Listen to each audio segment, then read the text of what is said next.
你有没有发现一件很奇怪的事情？你其实没有偷懒，你的剪辑更顺了，你的内容更完整了，更新也更加稳定了，但是你的心里却一直有一个感觉，为什么现在做 YouTube 这么累？不是那种努力一下就会变好的累，而是一种你明明做了很多事情，但是成效却越来越差的累。那如果说你有这种感觉，我先跟你说一句很重要的话，就是你没有退步，你也不是不够努力，是整个 YouTube 真的变难了。所以今天这期影片，我想帮你把这件事情讲清楚，不是情绪上的安慰，而是结构性的真相。我是 Grayson， 这频道专门拆解 YouTube 流量以及变现的核心逻辑。如果你想把你频道当成是事业来做，一定要记得订阅我频道。那我们先讲一个你一定看得懂的现实。那10年前，整个 YouTube 大概只有600万个活跃频道。那个时候，只要你的内容不差，就有机会被看到。而现在呢，超过1亿1500万个频道，每天约有2000万支新的影片上传到 YouTube 上面。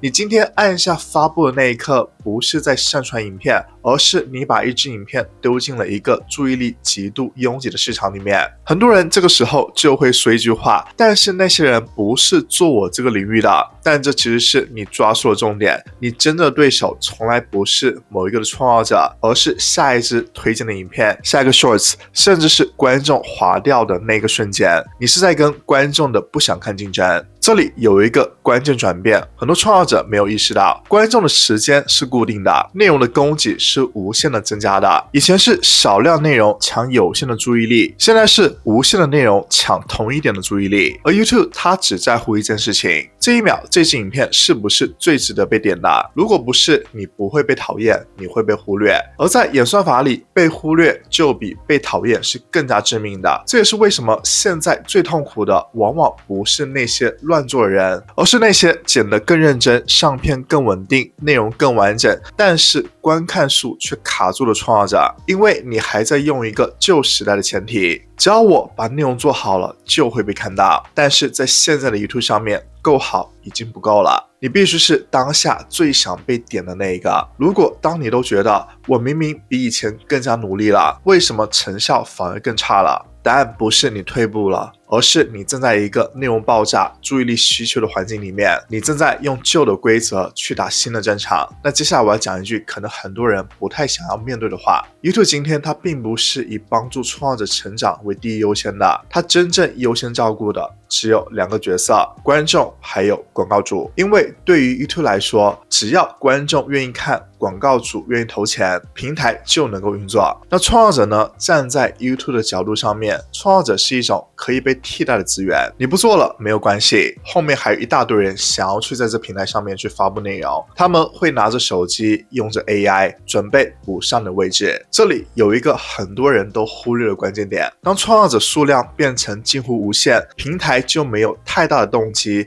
去让单一的创造者更容易成功。不是因为他们讨厌你，也不是因为他们要打压谁，而是因为在供给远远大于需求的情况下，平台它是不需要对创造者特别仁慈的。所以你就会感觉到一件事情，成长的门槛越来越高，曝光越来越集中，犯错的空间越来越小。这不是错觉，而是平台在自然的往有利自己的方向而优化。所以如果你心里面曾经想过，为什么我这么努力，平台却好像完全不在乎我？答案不是你不重要，而是你必须要先接受一件事情， YouTube 它不会主动去替你着想的，你只能学会站在它的逻辑里面去替自己设计生存的方式。那接下来这一点呢，是很多创造者感觉得到，但是说不清楚的地方。YouTube 它真的没有以前那么愿意把你推出去了，原因不在于你，而是在于首页曝光空间变得极度稀缺了。以前打开 YouTube 的首页，你会看到一整排一整排的影片，观众一进来，同时就会有20-30支的影片在眼前。但是现在首页上面呢，实际只能够让你看清楚3支影片。你可以想象这代表什么吗？创造者的数量比以前多了10几倍，但是关键的曝光位置却没有跟着增加。结果就是呢，竞争被强行的挤进了一个非常狭小的入口。而首页曝光偏偏又是 YouTube 里面最容易带来稳定观看数的位置。如果你的影片能够站在首页上面，即使说不是爆款，也是很容易慢慢累积观看量的。但是如果你的影片完全进不了首页那个视野范围，那么你就会感觉到一件事情，我不是没有上片，也不是没有内容，但是影片就是推不到。这也是为什么现在很多创作者会有种挫折感，不是影片表现很差，而是根本没有拿到参赛的资格。照理说，当越来越多创作者的时候，平台应该要创造更多被发现的空间，但是 YouTube 选择的方向刚好是相反的，他选择去提高门槛，而不是去扩大入口。因为从平台的角度来看，只要少数的影片能够去把观众留住，那就已经非常足够了。所以如果你最近经常觉得我的影片不差，但是好像一上线就没有声音了，这很有可能不是内容的问题，而是你正在一个曝光高度集中，只有极少数影片能够被清楚看见的系统里面竞争。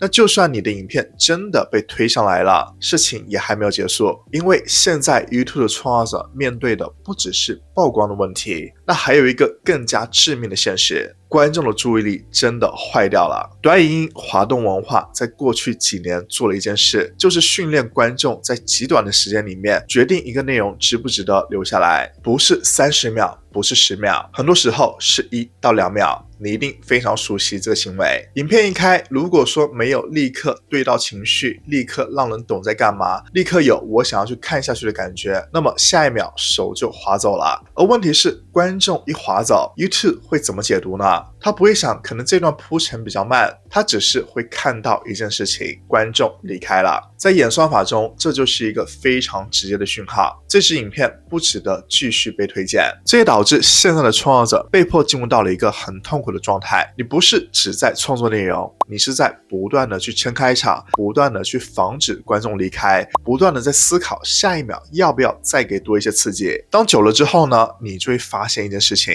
你开始在为演算法去拍影片了，而不是为你真正想要去对话的人去拍摄影片。这也就是为什么很多的创作者就会觉得，我好像越来越会做影片了，但是却也越来越不快乐了，因为创作慢慢从表达变成了压力管理。所以如果你觉得现在做 YouTube 很累，每一支影片都好像在走钢索，那不是你玻璃心，而是你正在一个对注意力极度敏感，对创作者极度苛刻的环境里面在创作。当你把前面这几件事情全部加在一起，内容数量爆炸，曝光入口被压缩，注意力极度脆弱，结果其实只有一个，创作者他承受的压力远远超过以前任何一个时代，因为开始害怕很多事情，你会害怕漏掉一次上片，你会害怕这支影片没有表现，你会害怕没有影片爆。久了之后，你就会发现一件很危险的事情，你不再是因为想要去创作而去拍片，而是因为你不敢停下来而拍片。